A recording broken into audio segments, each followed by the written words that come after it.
Watch programs on your schedule with the KPBS Plus streaming service. See new episodes of Nature and Nova, latest news from PBS NewsHour and KPBS Evening Edition, local shows like Ken Kramer's About San Diego. Learn more at kpbs.org/KPBS Plus. It's time for KPBS Midday Edition. On today's show, the arts and culture shaping San Diego. I'm Jade Hindman with conversations that keep you informed, inspired, and make you think.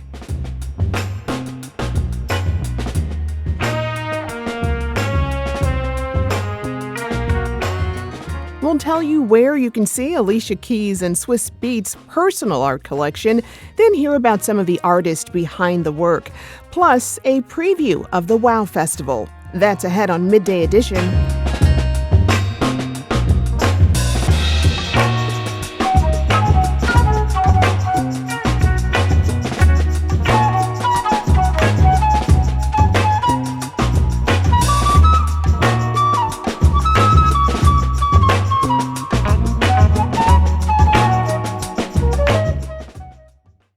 A new exhibition headed to the Museum of Contemporary Art San Diego comes from the personal collection of two names you'll recognize, musical icons Alicia Keys and Swizz Beatz, a.k.a. Kasim Dean.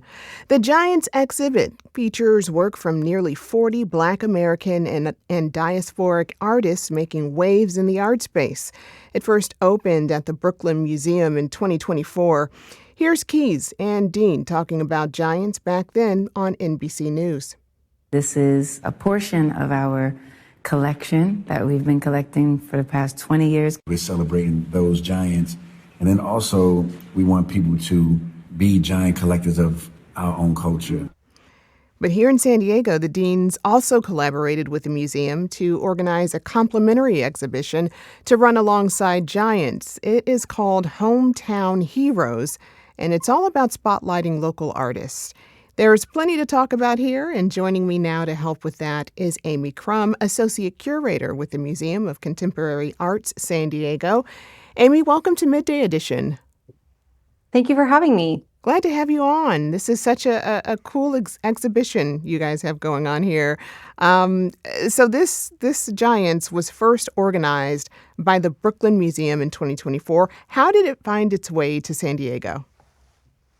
Yeah, I mean, so when it was originally conceived at the Brooklyn Museum, I know when they were potentially looking at venues for it to tour, Ann Pasternak, the director at Brooklyn, and the Deans, given their personal connections to San Diego, they came to the museum to look at the space, and our former director was really excited about the possibility of bringing it here. A number of the artists in the show are in MCASD's collection already, and so given their, close proximity to San Diego, it seemed like the perfect fit. Yeah, and this is the inaugural display of the collection on the West Coast? Yeah, we are the West Coast debut, and we're very thrilled that we get to be the ones to show it. Yeah, I'm sure. So what does it mean to have such a big names, Alicia Keys and Swizz Beatz behind this project at the museum?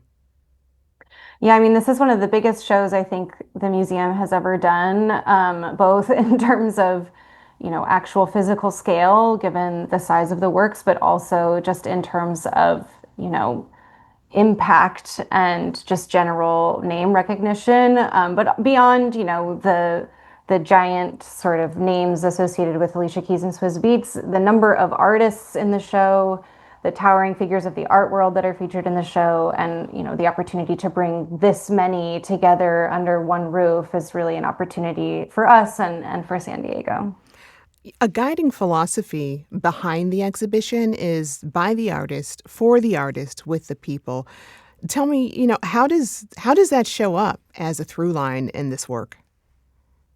Yeah, I mean, the Deans being artists in and of themselves, I think this collecting ethos of, artists supporting artists is really evident in the show, both in, the works themselves, and that there are artists in the show that are looking to other artists in the exhibition, giving a sort of intergenerational kind of legacy. and art history in that way, but also in the personal relationships that the deans have with all of the artists. There's a Giants group chat between all of the artists and the deans, and some of the works in the show were gifts from the artists, and so there's almost a near familial network between all of them, and it's pretty evident in the work as well. And the exhibition will also be incorporating local traditions through its run, some performances. What can you tell us about that?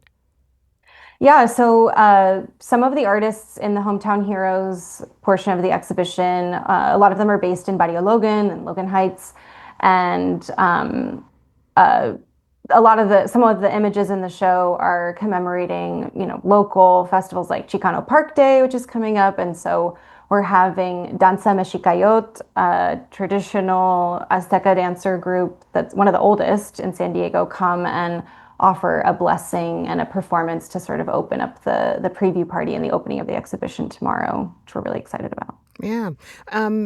One through line between these exhibits really is its social justice, activism, and culture. For example, the San Diego photographers have work that speaks to gentrification, Chicano activism, lowrider car culture, and a lot more. So how does the exhibit capture those issues and those things and its impact on life here in San Diego? Yeah, I mean, I think there are a number of through lines both within Giants and within Hometown Heroes in such a way that made Hometown Heroes such an obvious and fruitful addition. So within the Giants exhibition, one of the major strengths of the show are several, large collections of photography. I'm thinking about Gordon Parks in particular. There are a number of images of protests in Washington, D.C. and elsewhere throughout the United States, and then to sort of emerge from those galleries and into those that are housing Hometown Heroes, where we're seeing, protests on the bridge or in Barrio Logan, and, creating this kind of resonance between the two and these networks of solidarity. I think it's a through line throughout both exhibitions. Mm-hmm. When you are reflecting on this exhibition and the work what work stands out to you when you reflect on it? Oh man, I mean, that's hard to say. I feel like as a curator, there were lots of works that I got to see, as a JPEG, in preparation for the show. But when they come out of the crates, they really, you can't really describe what the feeling is like and how you see them in person. It's kind of, there's no comparison. But I think one of the main pieces that I have to mention is one of the newest additions to the show that we're debuting as part of our presentation of Giants that's unique to our venue up until this point. And it's this 25-foot monumental painting by Micheline Thomas that is sort of her reimagining of Edward Manet's, I'm even going to try to pronounce the French title, but The Luncheon on the Grass. And so so many rhinestones have been meticulously placed on it, and just getting able to see the surface of that work in person is truly breathtaking. Wow, it sounds amazing. I mean, you have to describe that piece a bit more for the listening audience. Sure. It's a 6 panels, 25 feet in length, that depicts these 3 women that are empowered and lounging together outside. And it's a visual sort of reference to Edward Manet's Luncheon on the Grass, which the original painting depicts 2, white nude female figures that are accompanied, lunching on the grass by 2 clothed men. And so this reimagining of that work with 3 empowered Black women sitting together, enjoying the outdoors, is a much more, an empowered reimagination of this work. Wow. This is your first exhibition. So what does it mean to be part of it? How are you feeling about this? Yeah, I mean, this is one of the first exhibitions I've been able to do at MCASD, and I joined the museum in June of last year, and when I asked and was interviewing for this position and asked what kinds of projects were coming down the pipeline, and I learned that Giants was coming, it was, part of one of the things that, I knew I wanted to be a part of this. And so the fact that Giants is opening now and will be open in June when I sort of finished out my first year here feels kind of, meaningful. And I'm so thrilled that I got to be a part of this project. Yeah, well, congratulations on it. I've been speaking with Amy Crum, Associate Curator for the Museum of Contemporary Art, San Diego. Amy, thank you so very much. Thank you.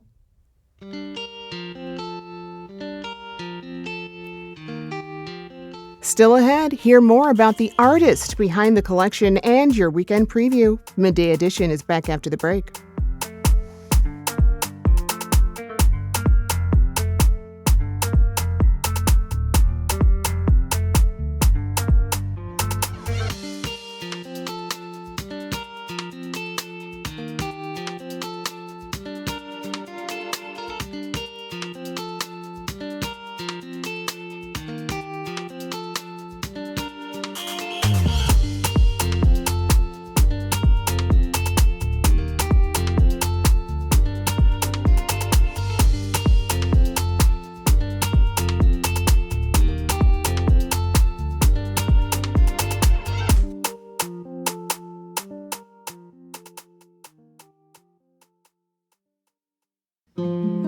Hola, friends! In this episode of Port of Entry, we explore the efforts that made Assembly Bill 91 a reality. A state bill that offers students south of the border a chance at affordable education in California. We chat with the individuals behind this bill and the advocates working tirelessly to keep the dream of education alive for all transborder students. You don't want to miss this episode. Catch it wherever you get your podcasts.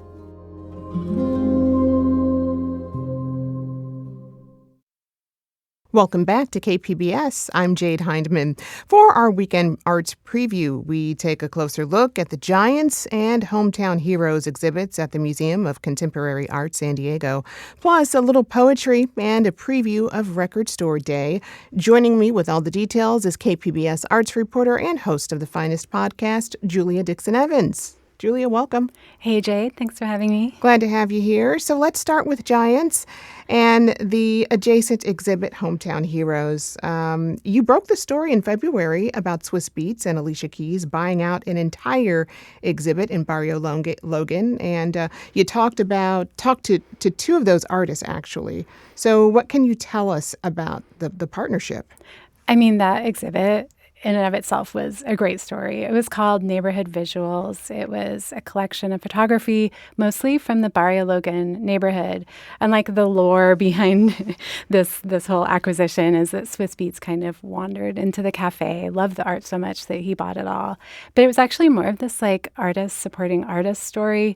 Chata, who's another local Chicana photographer and a DJ, already connected to Swizz Beatz through the music scene and already in the Dean collection herself. She sort of put it on his radar, slid the exhibit on his desk. And yeah, so like the sub-exhibit at Giants is those two photographers from Neighborhood Visuals at Por Vida. MJ Pimentel and Oscar Cruz, and then two big portraits by Chata. It's all in the Dean collection now.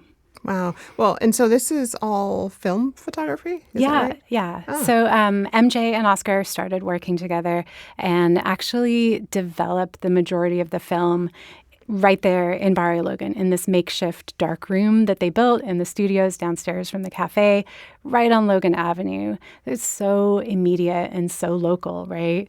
And their working relationship isn't just based on proximity. It's based around this like similar understanding of what it means to be a documentarian.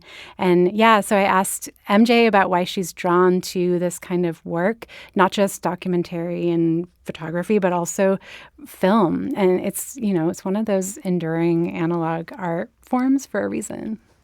I would say my style's really raw. All of my photos are taken on 35 millimeter film and I don't edit them. I really like the raw look of the film, what it naturally does. And I feel like this show is really highlighting the neighborhoods that we frequent and places and people who we interact with on a day-to-day basis. And yeah, that neighborhood, that day-to-day is super important to her. If I had one word to basically describe Barrio Logan, I would say like community or heartbeat. I feel like this neighborhood's really special and there's a lot of these neighborhoods all over the place, but they're special because of the people that are in them, the people who play a role in everyday life, not just, who come and go. It's like the people who live here, who you walk by every day, your neighbors, your local shop, business owners. And that's what makes Logan really special to me. I'm originally from the East Coast. I've been living in this community for like 7 or 8 years. And in San Diego, I've never seen another neighborhood that's so tight-knit and so strong.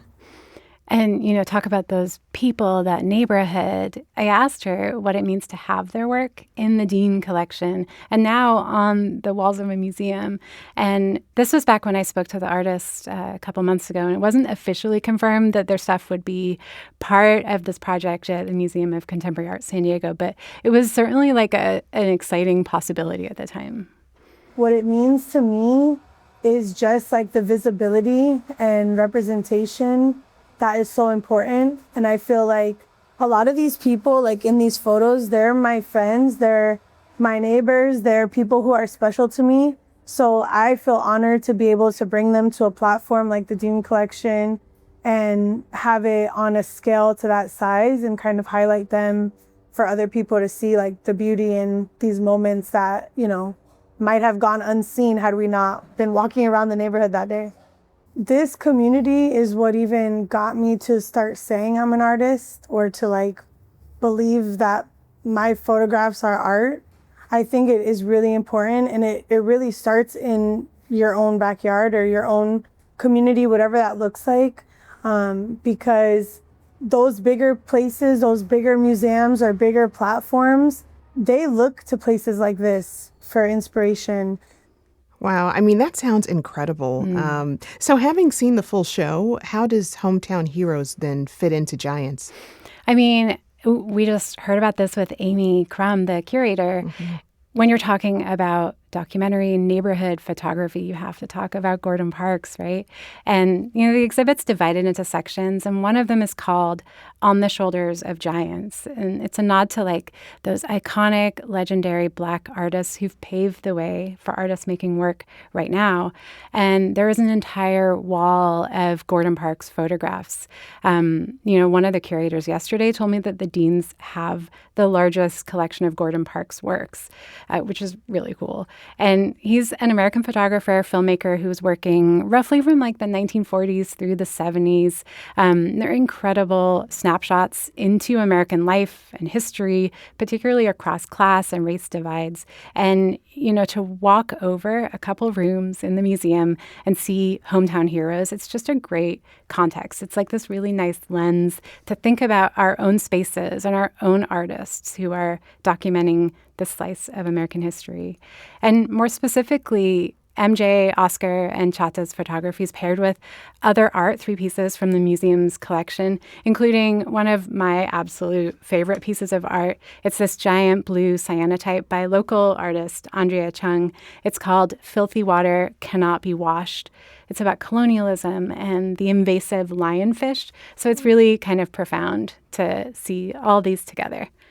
Wow. That's great. And what an opportunity to go look at something awesome like that. Another quick thing before we go, Saturday is Record Store Day. Mm-hmm. What can we expect? So it's a national celebration of indie record stores. By my count, we have about 20 independent record stores in San Diego, 21 if you include Imperial County. You can find a map on the Record Store Day website. There's special releases, Record Store Day swag that you can pick up. But shopping aside, there's also a lot going on in the stores. It runs all day on Saturday. A couple of highlights. M Theory Records in Mission Hills is giving away concert tickets every half hour. Vinyl Junkies has amazing DJs all day, starting as early as 8 a.m. with DJ Shoeshine. And if you're a Tom Petty and the Heartbreakers fan, Lose Records in Encinitas will spotlight a special Record Store Day release of Live at the Paradise Rock Club from 1978. And Ron Blair, who's the original bassist of the Heartbreakers, will do a signing at 3 p.m. And Folk Arts in City Heights has live music all day, starting with a set by Jackie Mendoza at 2:30. And this is her latest track, just released last fall, Derretida.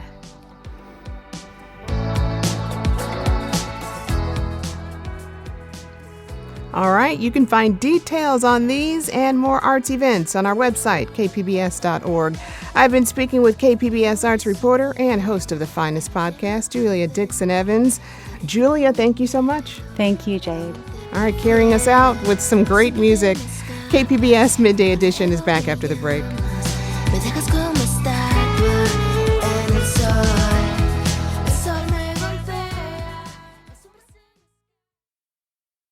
Now on The Finest, streaming is changing music. Algorithm-driven and designed to be frictionless, critics say Spotify has made music more bland and our listening mindless.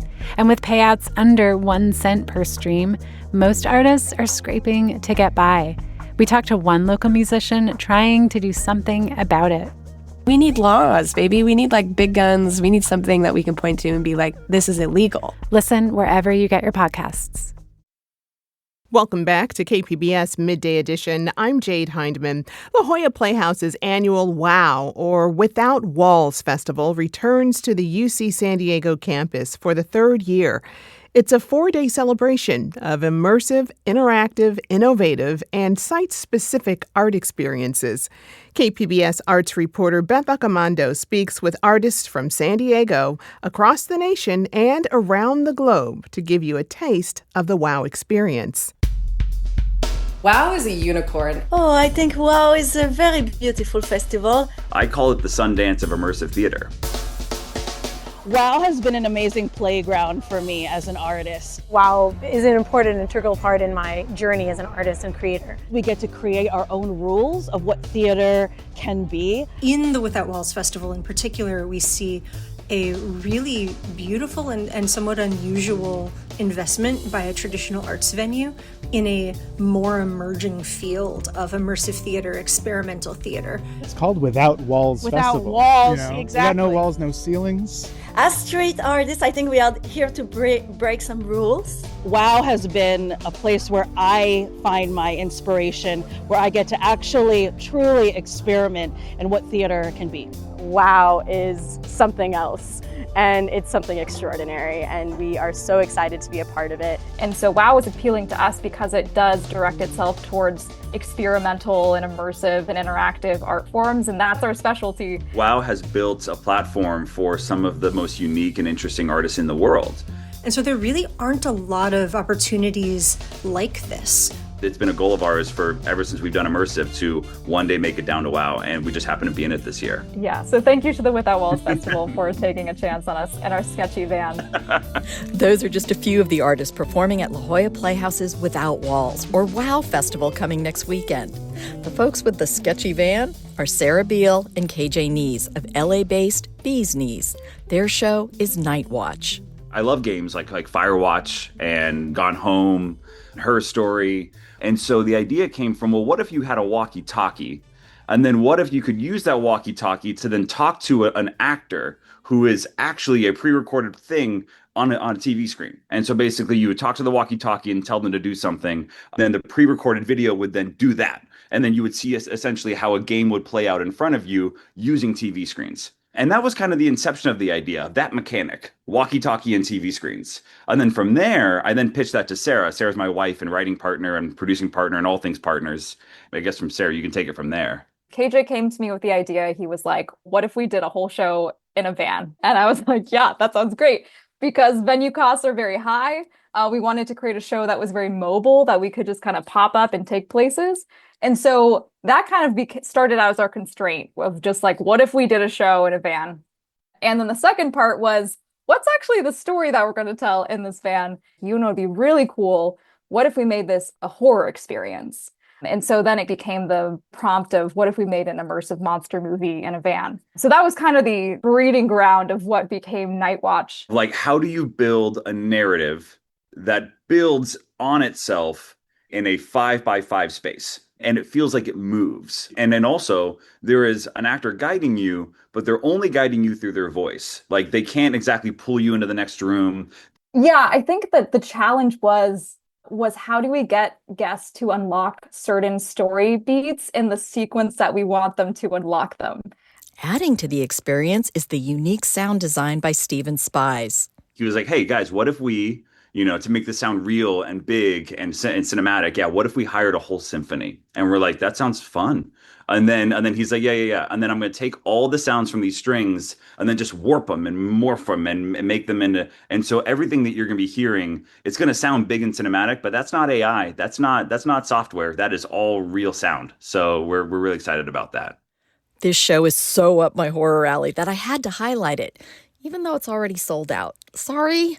But the good news is they plan to tour with it, so you'll have another chance to catch the show when it hits the road. But you can still get tickets to the festival's most accessible show from San Diego artist Casey Hall Landers.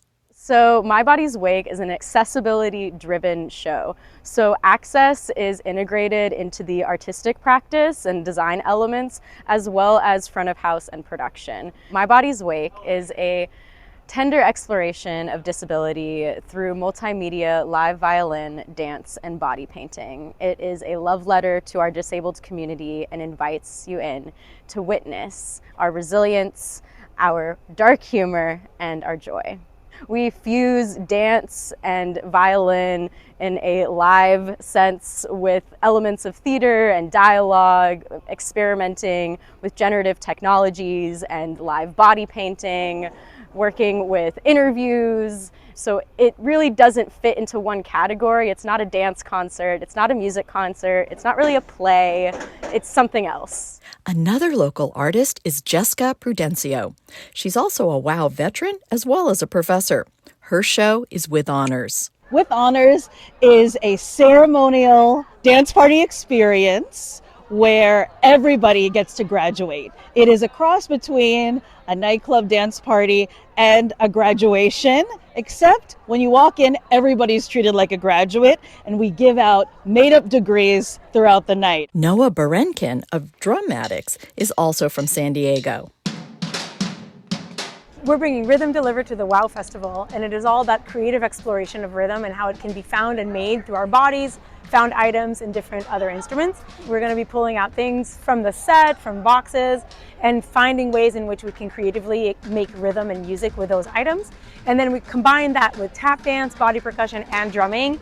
So yes, there will be big drums and buckets, but also ladders and a rhythm rod. So I have had ideas in my head that I've been wanting to explore for a really long time. And with WOW, that actually is a great outlet for that, because they allowed me to kind of think of the wildest idea that I have and bring it to life. Once again, WOW is showcasing work from its own POP Tour, or Performance Outreach Program. Bridget Caviola-Stone is Director of Learning and Engagement at the Playhouse. This year's POP Tour is Colerain, Colorado. Gosh, it's such a beautiful story about a young fifth grade girl who is having some struggles in her class with reading. And she's sort of acting out a little bit at school. And in the meanwhile of this, her grandfather, her tata, which is like her ride or die, experiences a bit of a health emergency. And when she's in the hospital with him, she remembers that he used to tell her these stories when she was a kid. And she wants to read the story to him that he told her, but she's struggling with it. So she enlists this sort of wild new friend she meets at school, Inez, and the girls strike a deal. Inez is going to help Georgie with her reading, and she wants Georgie to be in her girl group in the upcoming Festival de Primavera, which is the talent show at school.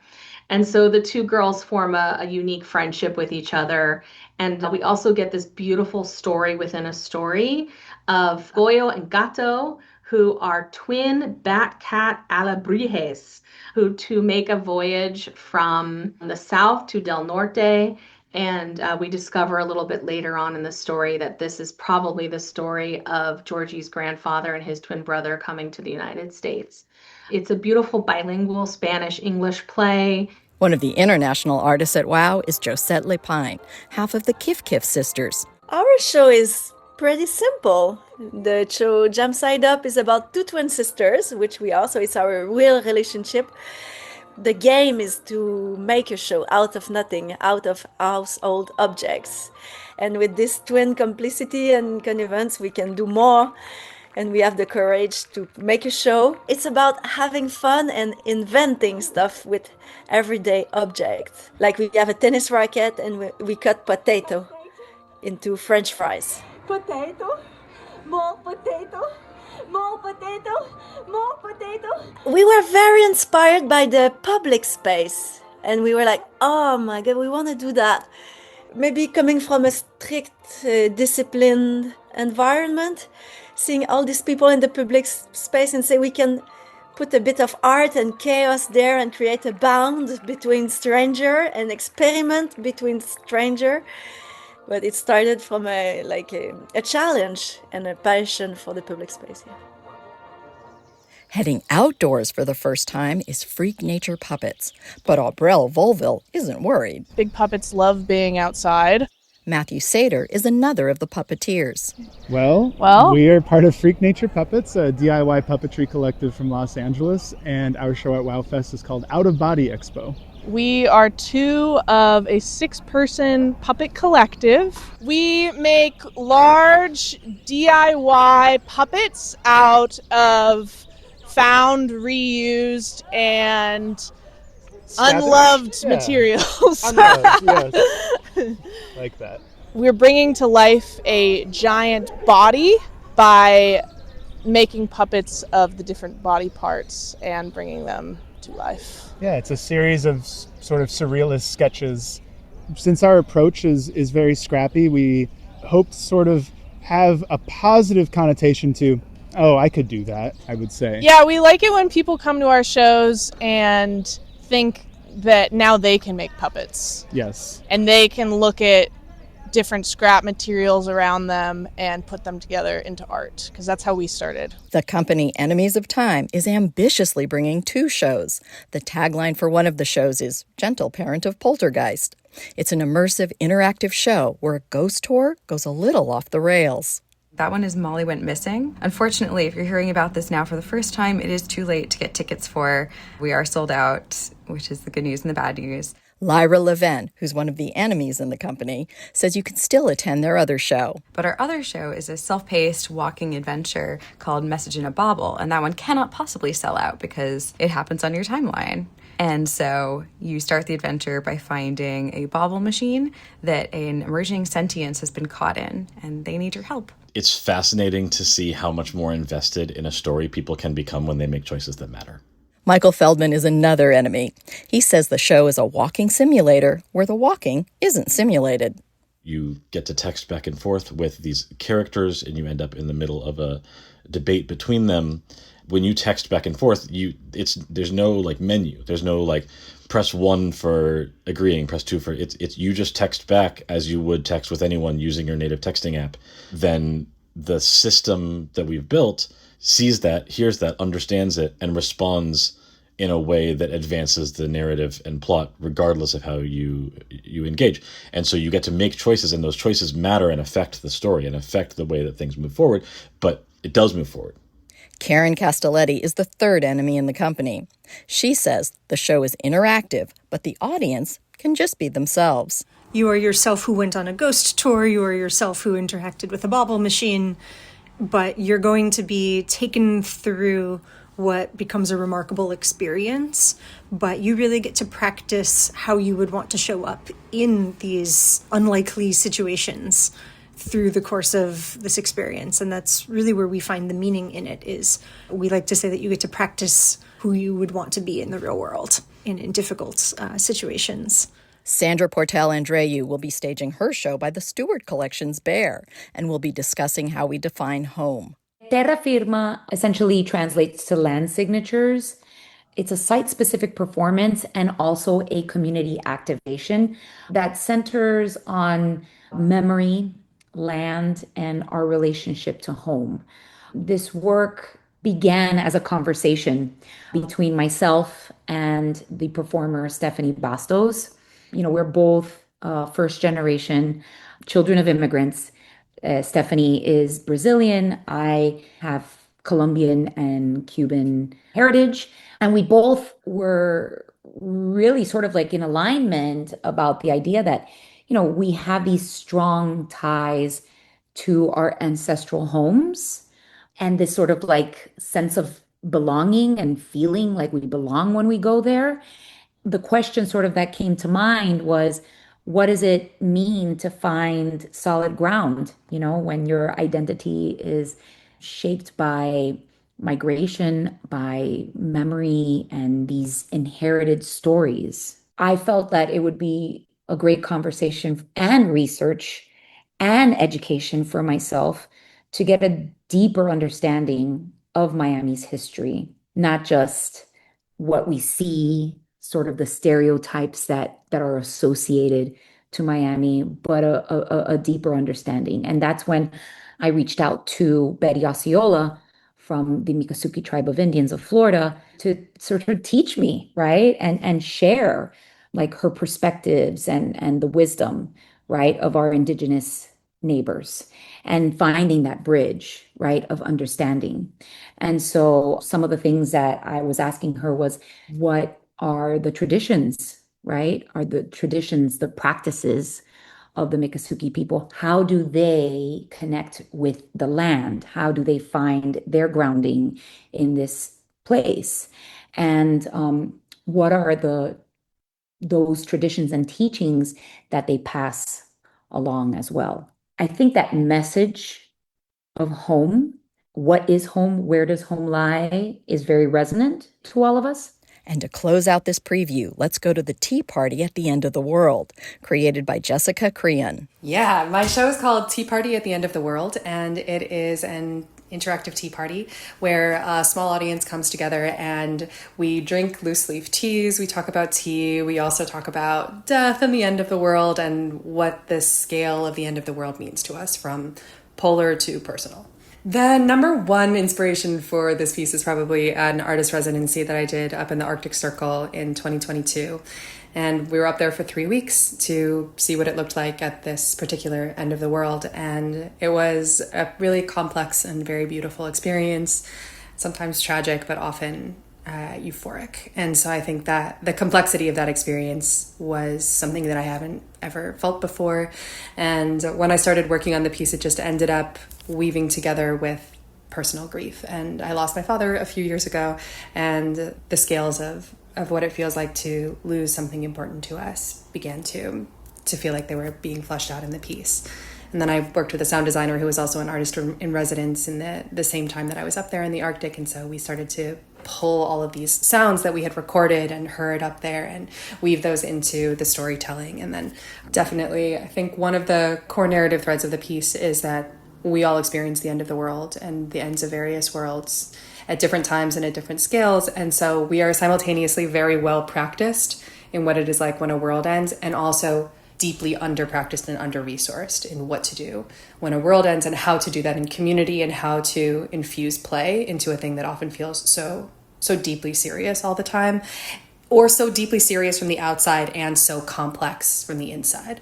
And so, yeah, there are a lot of ends of the world, I think.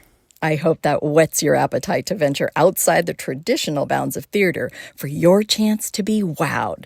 La Jolla Playhouse's Without Walls offers an immersive and site-specific experience from a diverse array of local, national, and international artists. That was KPBS arts reporter Beth Accomando with a preview of La Jolla Playhouse's WOW, or Without Walls Festival. The festival runs April 23rd through the 26th on the UC San Diego campus.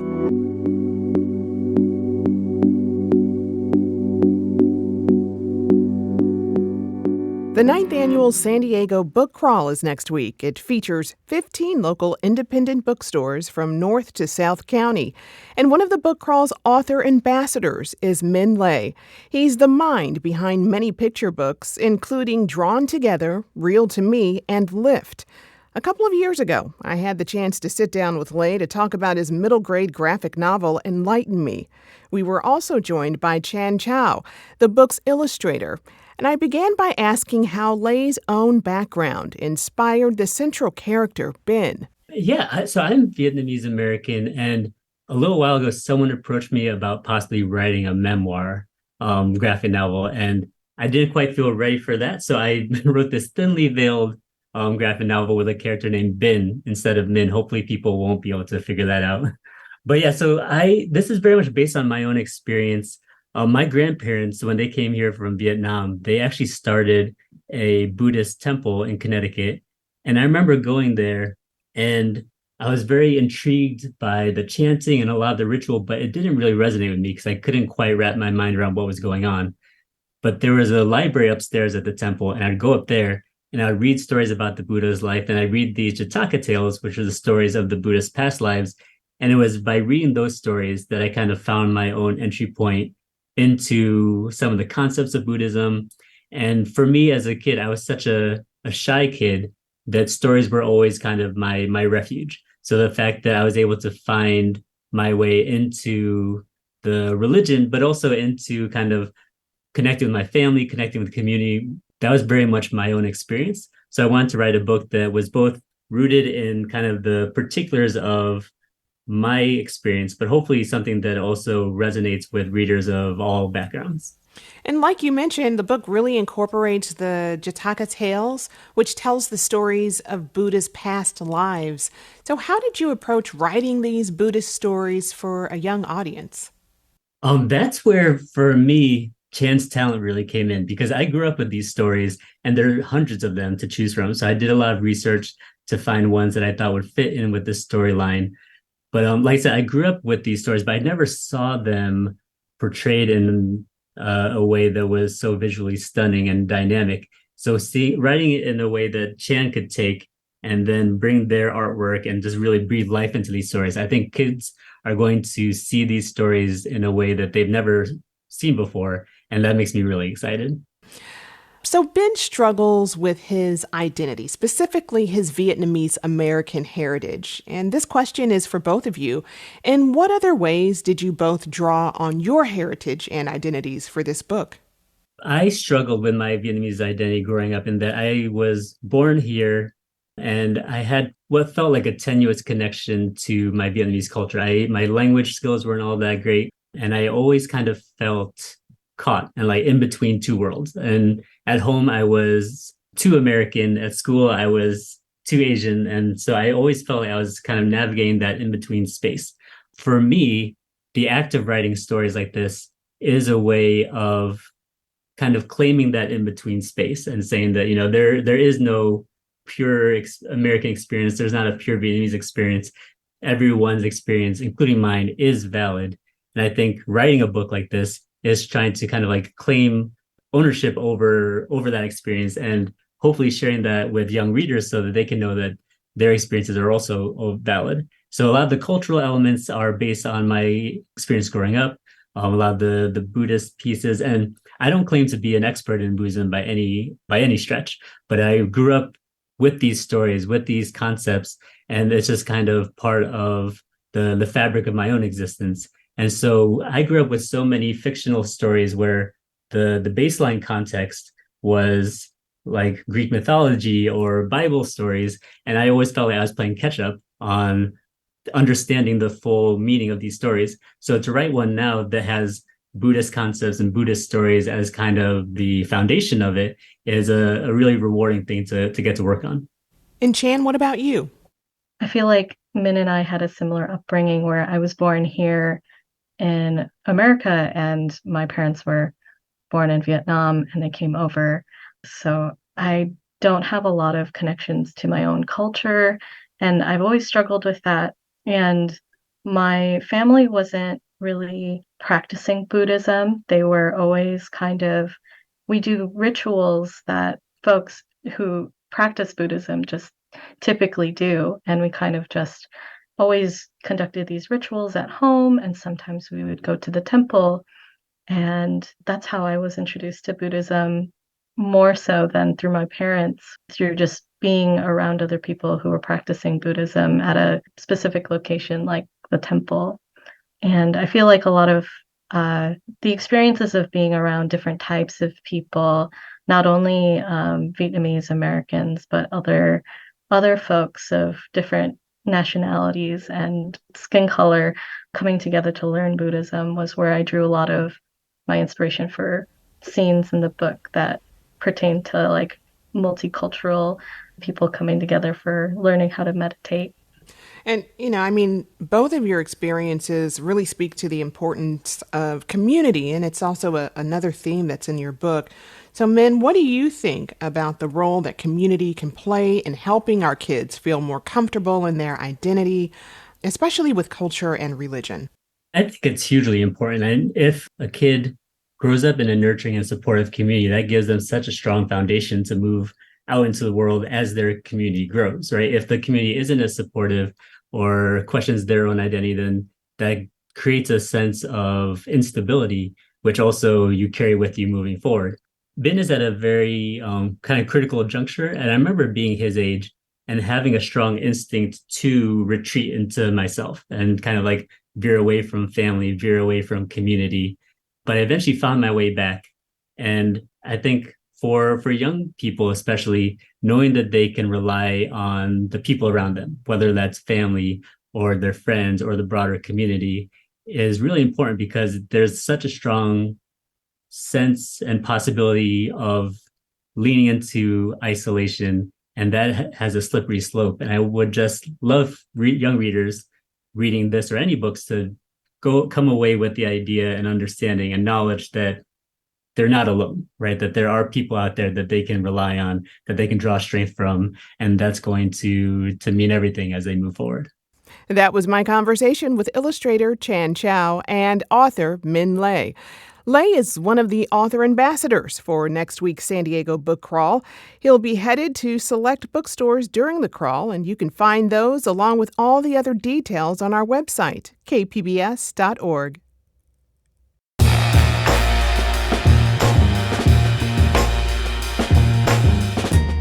That's our show for today. I'm your host, Jade Hindman. Thanks for tuning in to Midday Edition. Be sure to have a great day on purpose, everyone.